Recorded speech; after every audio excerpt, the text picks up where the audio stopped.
Ciao amici, ciao ragazzi. Allora, Phantom X e vabbè, insomma, anche qui come sempre ho un trascorso, nel senso che ho avuto il Phantom XR, che molti di voi avranno avuto, che era il modulo. Devo dire in tutta onestà che adesso io non so se sia il ricordo o se sia semplicemente il tasto, insomma, comunque in ogni caso non avevo questa sensazione quando avevo il Phantom XR di potenza in uscita, cioè di chiarezza, qui il suono va avanti, no? Al di là adesso del periodo, la qualità, i campioni, la dimensioni dei campioni, mille cose, il sound in generale, ma al di là di questo qui sento un'uscita proprio audio molto prepotente. Magari era la stessa e semplicemente era una questione di rapporto tra il tasto che avevo, la master che avevo e il modulo, però non lo so, qui mi trovo a mio agio, nel senso che la risposta è ottimale, diciamo, ecco, mettiamola così. Poi c'è da dire che la qualità, come dicevo appunto, è evidente bene o male proprio per il fatto che, questo è importante, lo dico subito, noi ora abituati ai suoni che abbiamo a disposizione oggigiorno, quindi a un altro tipo di dettaglio, di verosimiglianza, soprattutto dei pianoforti, degli elettromeccanici, no? Siamo abituati appunto a questo realismo, iperrealismo che c'è ora. Questi suoni qua comunque sono belli ed efficaci, come dico sempre, proprio per la qualità che ha l'uscita, no? Quindi voglio dire, anche un suono così, preso a sé stante, sì, è bellissimo e tutto, ma comunque ha un sapore un po' più di qualche anno fa, diciamo, comincia ad avere la data, però in ogni caso risulta molto bello ed efficace proprio per la qualità audio. Ora ripeto, non so come mai, ma io col Phantom XR non ho avuto lo stesso impatto. Ricordo che avevo un MC2000 dell'Oberheim Viscount, non so se vi ricordate, quella bianca, insomma, aveva avuto abbastanza successo. E avevo settato anche le curve, boh, vabbè, insomma, comunque. Ditemi voi se sapete che c'è qualche differenza o se è solo un mio ricordo, magari maldestro, diciamo. Bello questo piano. Questa è tanta roba, qui c'è da ascoltare tanto. Tanta roba nel senso che questa fa veramente eh, tutto, non so come dire, erano tastiere. Allora, questa è la versione 1, la V1. La 2, che è l'espansione, diciamo, praticamente diventava davvero una specie di workstation, ma addirittura evoluta, nel senso che col sampling, quindi c'era tutta una questione di utilizzo come si fa oggi quasi con le DAW, come si dice, non lo capirò mai. Una DAW, diciamo così almeno all'italiana, va bene? Quindi insomma, ma al di là di questo, come sapete, io cerco sempre di partire da quello che è l'approccio strumentale più legato al sound, al suono e al feeling, che poi è quello che importa personalmente a me nel mio modo di parlare degli strumenti. Allora, le cose fatte in questo periodo, adesso in questi giorni ne sto provando tante. Sto facendo tanti video dove mi capitano questo tipo di strumenti qui, quelli che arrivano da una generazione comunque tra i 15, 20, 12 anni fa, dipende dalle tastiere. Insomma, tutto quello che c'è stato dopo il 2000 fino al 2010, cose del genere. Me ne stanno capitando tante e c'è questa, tutte le volte la sensazione è la stessa.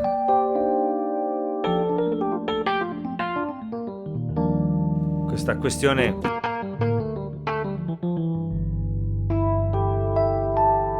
sonora che è difficile da descrivere, davvero.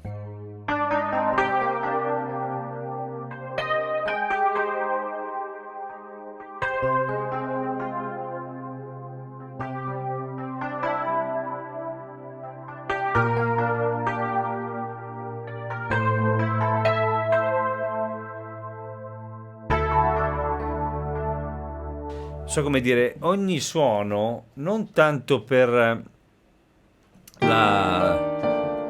come dire, non sono suoni perfetti. Vabbè, in quel caso poi stavamo parlando comunque di Roland, di un vecchio suono Roland, quindi è un discorso diverso, ma anche i pianoforti non sono perfetti. Sono pianoforti che ormai hanno un suono che, come dire, ha una data, discorso che ho fatto anche in altri video, però c'è una specie di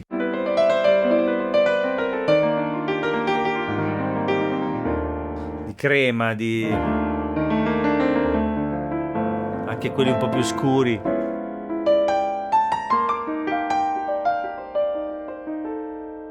La questione è che viene voglia di star qui a suonare.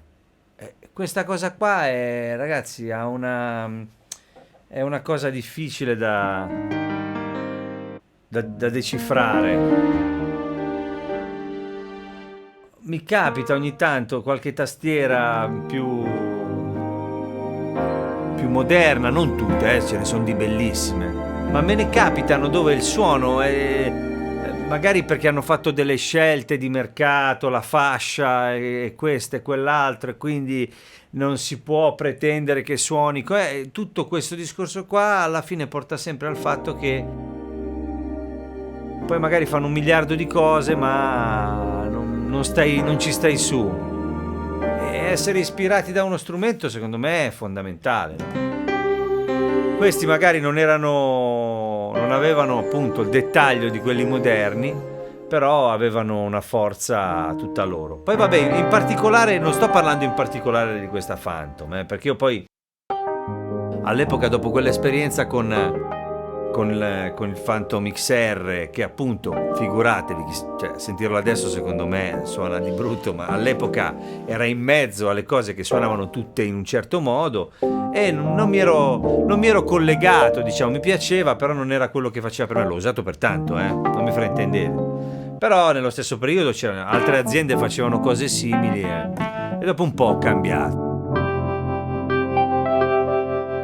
Però, cioè,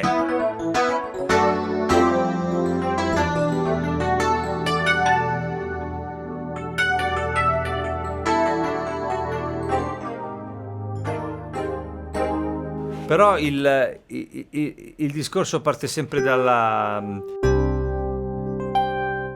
Per esempio, no? Il suono così fondamentalmente non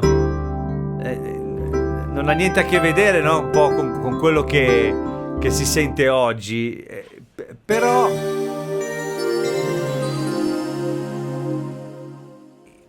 in questo contesto, diciamo, sonoro, così cristallino, così piacevole,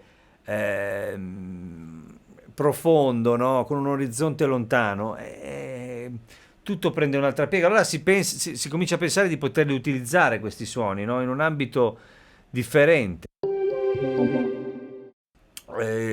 creativo.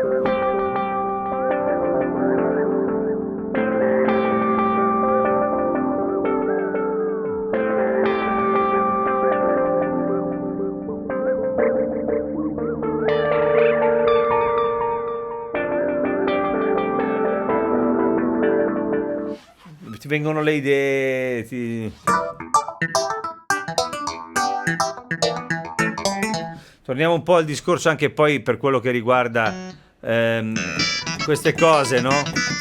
Gli elettromeccanici di questo periodo di Roland, che in questo tipo di tastiere, che non sono, appunto, non cercano di... non è un clavinet, non è un piano elettrico, non è preciso, non è quella roba lì, però fa quel lavoro lì, e questa è la cosa più importante. Deve fare quel lavoro, no? Poi Roland insegna, voglio dire, l'ho detto anche in un altro video, l'RD1000 non era un suono di pianoforte, tentava di farlo e tutto quanto, va bene, ma in realtà prendeva le veci di un pianoforte sul palco. Cioè faceva quello che fa il pianoforte, ma non era un suono di pianoforte. E a volte è meglio così piuttosto che un suono super dettagliato, che però poi dopo non ti dà quella sensazione di avere sotto uno strumento, perché quella è la cosa bella, no? È uno strumento, non è un piano ma è uno strumento. Vabbè, chiaramente gli organi...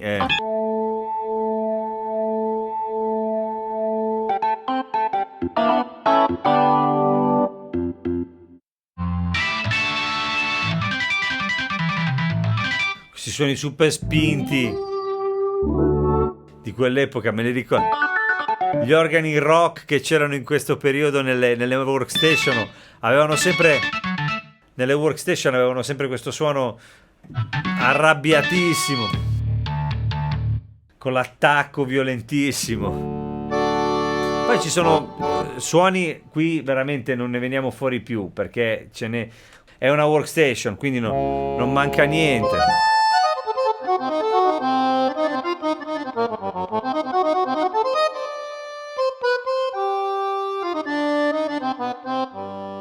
Bello.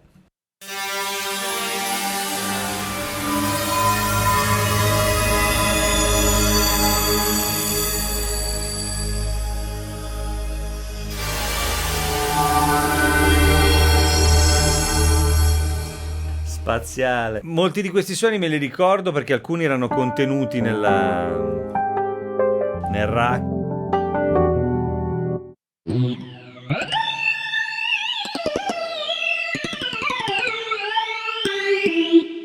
Hanno tutti un attacco molto... Sì, ha un suo suono, questa generazione qui.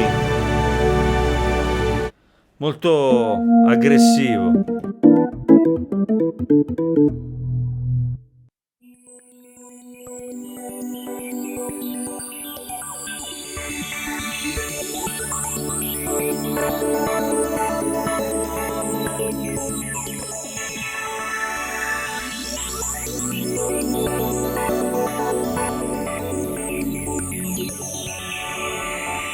C'è anche tutto questo sound design a disposizione, chiaramente, che poi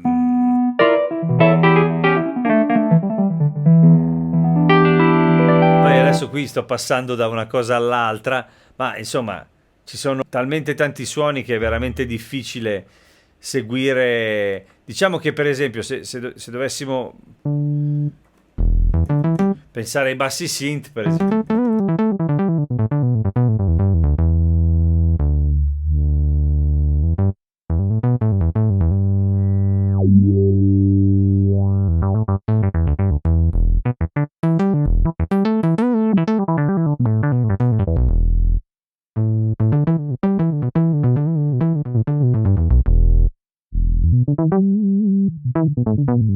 ce ne sono, per dire, proprio per fare l'esempio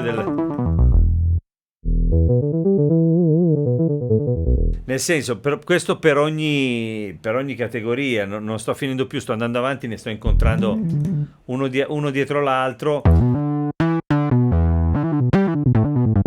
come in tutte le workstation. Ci sono tante cose, tantissimi suoni, tantissime patch, e comunque hanno tutti un suono che è utilizzabile anche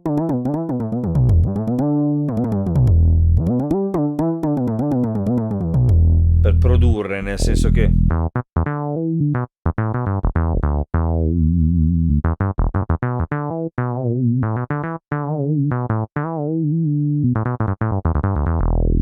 veramente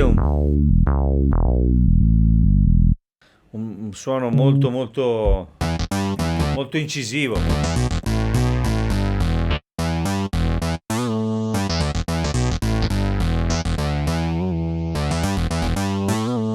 Sì, sono belli, sono anche questi bassi, ce ne sono un'infinità, veramente, sono tantissimi, veramente tanti, e hanno tutti una profondità notevole.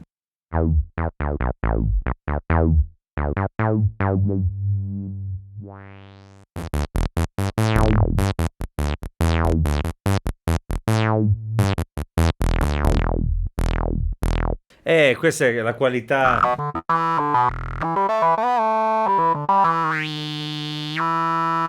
La qualità è quella lì. Vabbè, adesso sto sui bassi, non finiscono più. Sezioni di archi, violini singoli, contrabbassi e tutto, poi parte un quartetto.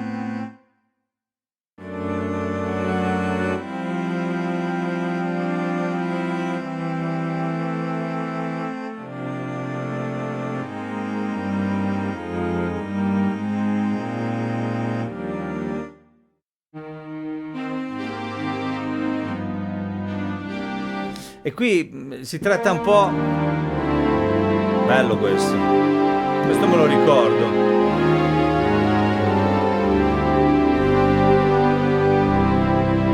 Qui si tratta un po' anche di capire che cosa si ha voglia di fare e quindi anche scegliere magari il brand rispetto a quello, perché all'epoca queste cose qui erano fatte tutte bene. Bisognava capire quale fosse il suono che ognuno preferisce, no? Cioè, quindi quella è la cosa importante e anche difficile.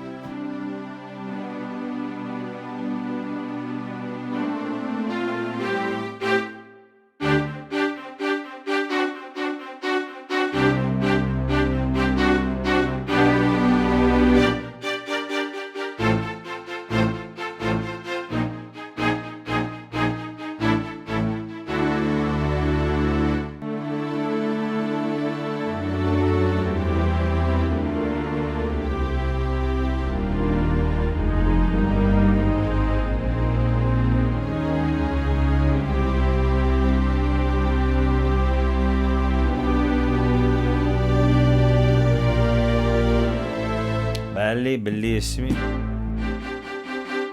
Ci sono di tutti i generi, chiaramente gli archi, bellissimi tutti.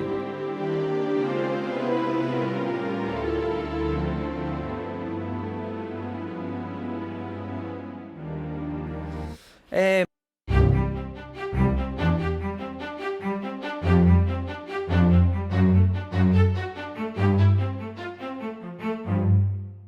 belli anche questo, anche il sound design che è stato fatto all'epoca c'era anche questa cosa, lo dico sempre, che uscivano le tastiere e si faceva un gran lavoro di sound design per strabiliare, no?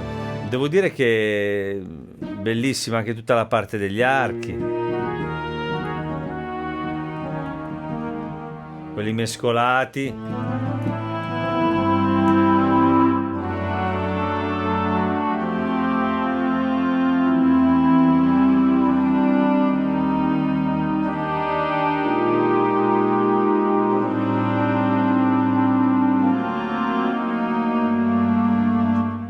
Molto belli.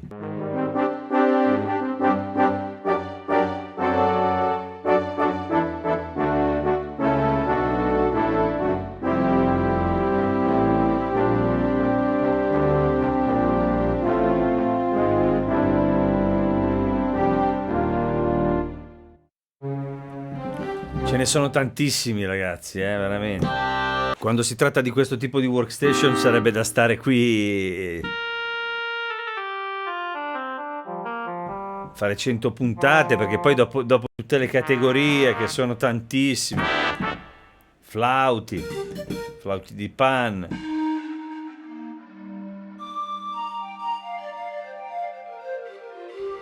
tutte queste cose possono essere unite per creare suoni ancora più complessi, tutti i fiati. Un grande classico. La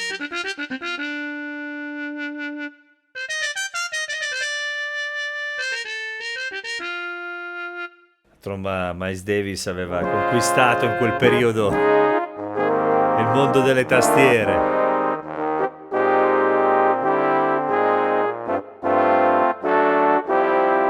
Che bello comunque il sound.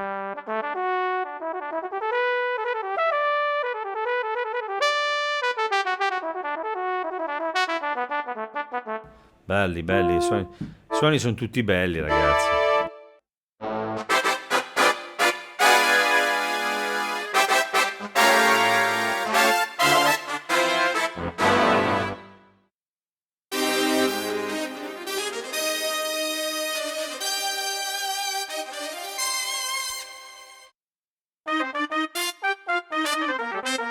tutti con la dinamica che permette altre articolazioni, tutti divisi per tipo di sezione.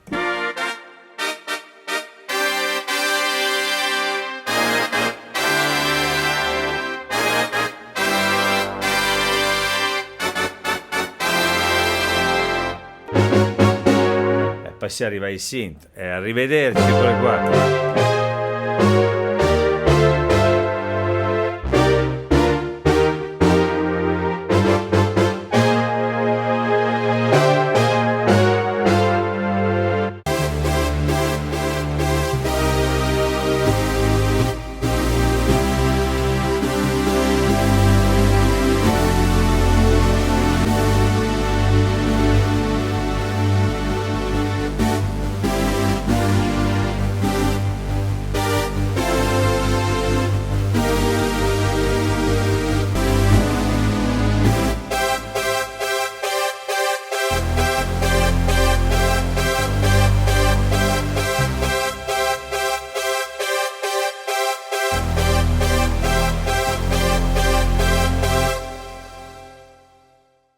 Che bello!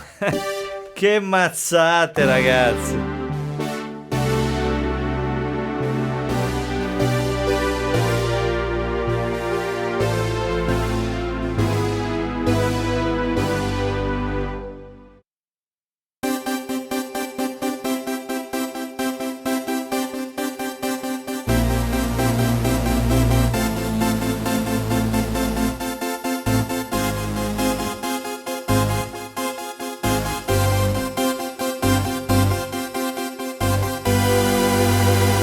Ragazzi, qui come si fa?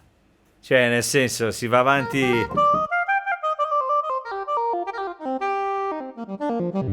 una vita intera, decine e decine di patch bellissime.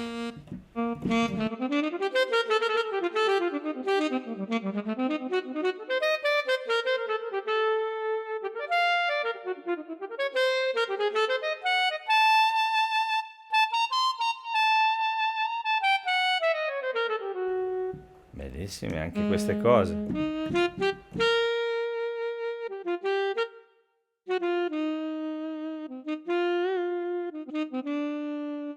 E poi ciao, partiamo con i lead.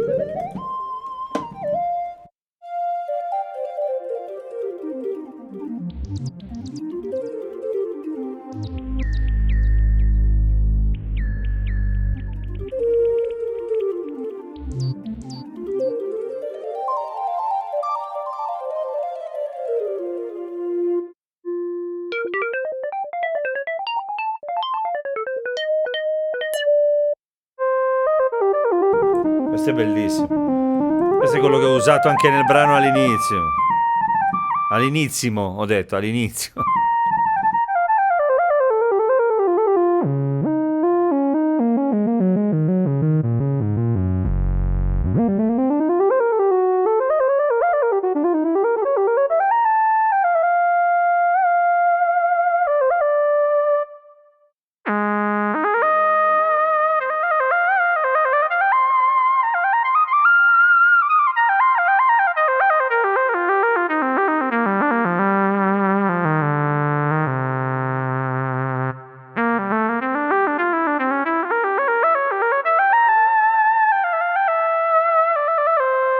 Bellissimo.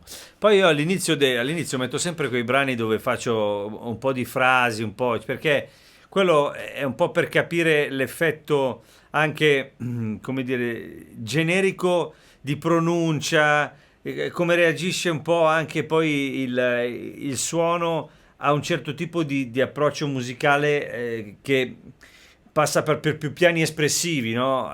Quindi poi faccio la parte di piano, quella lì, per far capire un po' a cosa si è di fronte dal punto di vista così un po' romanticamente di rapporto con la tastiera. Poi tutte queste cose qui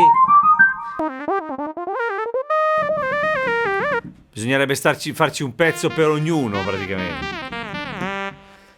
Qui cioè sono dei mostri queste cose qua. Cioè, parliamoci chiaro, dai, sono non lo so, delle astronavi spaziali piene di suoni, tutti, e ce n'è ancora a bizzeffe. Bizzeffe non, cioè, a bizzeffe è una roba che si diceva, vabbè, non esiste più quella parola, però nel senso, avete capito cosa intendo.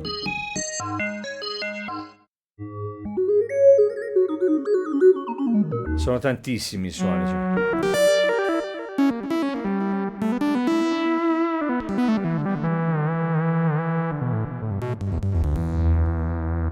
Sono un miliardo. La cosa pazzesca, chiaramente, poi c'è tutto questo discorso qua. Sentite che ci siamo capiti, no?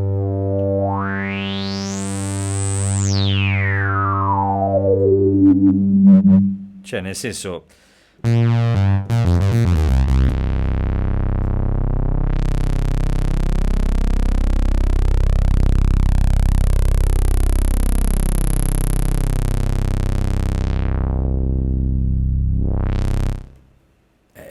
cioè, poi è chiaro che se uno si mette a fare l'analisi, quella no, però il synth, lo so, lo sappiamo, e,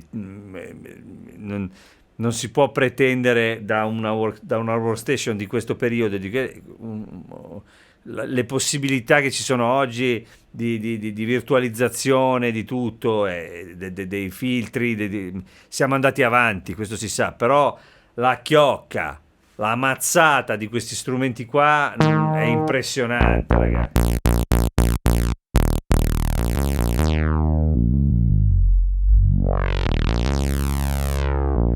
Veramente, veramente micidiale. E poi vabbè, cioè, li faccio 10 alla volta perché per andare avanti, perché è infinito.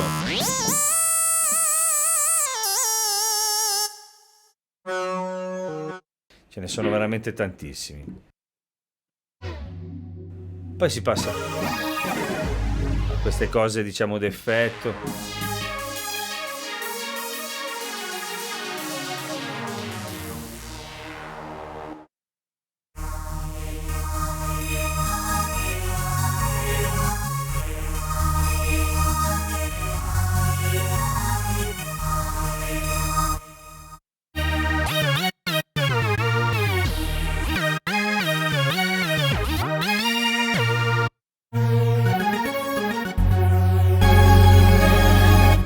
Sono belli,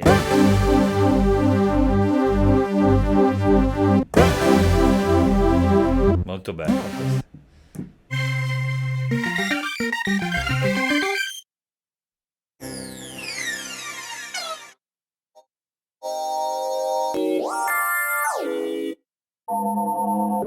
Di questi ce ne sono tantissimi.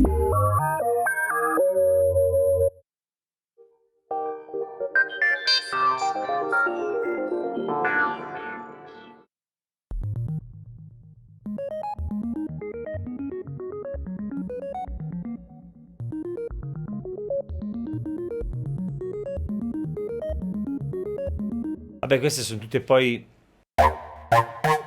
cellule con cui si può fare altro, nel senso che poi... Esatto. Ci sono tantissimi suoni, c'è tantissimo materiale per poi creare altre cose e quindi pad, chiaramente. Ce ne sono.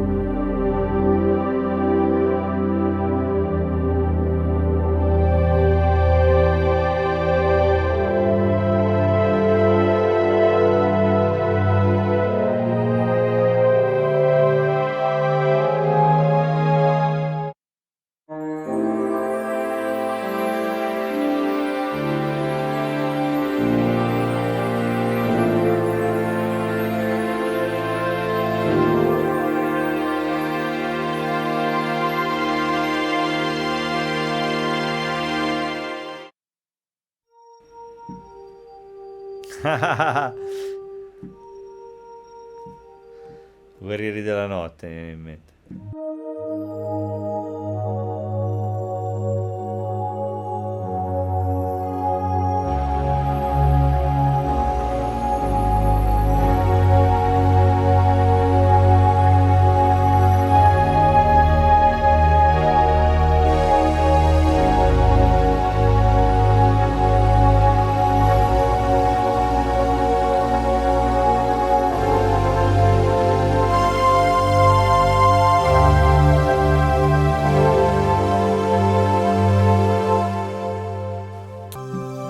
viaggio ogni volta. Quindi io, vabbè, insomma, non so come dire, è un discorso un po' complicato, c'è un amore dentro, si respira, no? La passione che comunque è stata messa nel creare queste cose, nel metterle a punto, per dare a chi le usa l'opportunità di essere creativo, di innamorarsi di quello che fa. E non c'è solo l'utilizzo qui, c'è la fantasia personale di chi ha fatto queste cose e ci ha visto dentro. Insomma, il sound design è una cosa complicata perché è un suono che deve dare a qualcun altro, come dicevo, l'opportunità di creare qualcos'altro da un suono creato, che è già una creazione, no? È già un... Quindi è come quando si scrive una canzone, uno scrive un testo e poi gli altri ci vedono sempre qualcos'altro, no? È la stessa cosa, uno fa un suono magari per fare una cosa e poi qualcun altro con quel suono fa qualcos'altro che non c'entra niente con quello che aveva in testa a chi l'ha fatto. Quindi è un bel viaggio anche quello del sound design. Beh, qui ragazzi siamo veramente... non si finirebbe più, questo video potrebbe durare 1.000.000 di anni.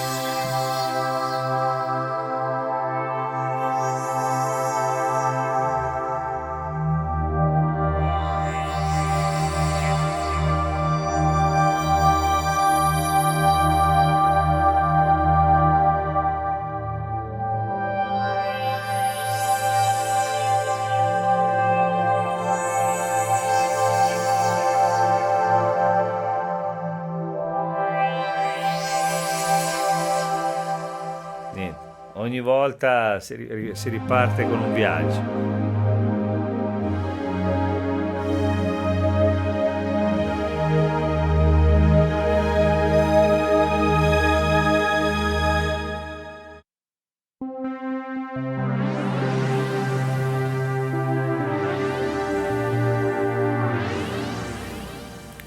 Non so che dirvi ragazzi, qui non se ne esce più. Faccio un salto che non c'entra niente, ma che comunque è sempre importante per una tastiera a 88 tasti.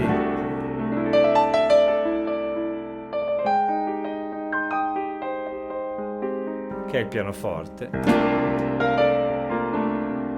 Che capisco bene essere, insomma, ormai dopo quello da cui siamo passati, essere, diciamo, una cosa semplicemente, come dire, di utilizzo tradizionale nei confronti poi di una macchina che può fare veramente il cinema, ma nel vero senso della parola.